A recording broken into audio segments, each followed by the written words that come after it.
Sejarah kelam dunia transportasi Indonesia pernah terjadi, yaitu kecelakaan kereta api pada tanggal 19 Oktober tahun 1987.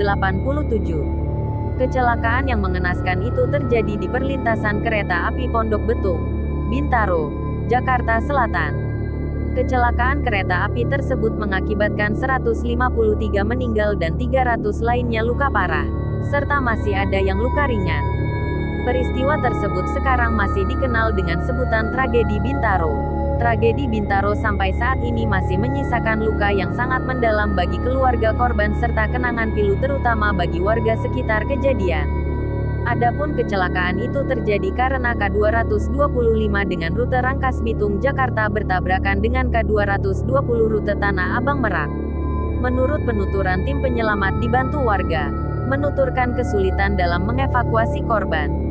Hal tersebut dikarenakan banyaknya korban yang terhimpit badan kereta dan juga yang lainnya seperti yang kami rangkum dari berbagai sumber.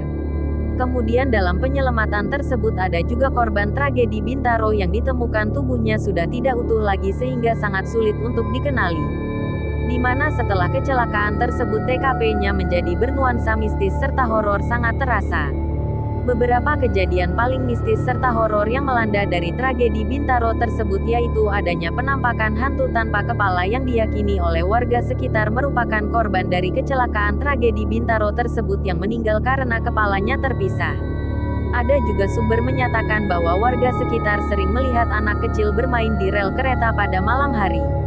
Warga sekitar banyak mengaitkan dengan kejadian tragedi Bintaro di mana itu merupakan arwah anak kecil korban tragedi Bintaro.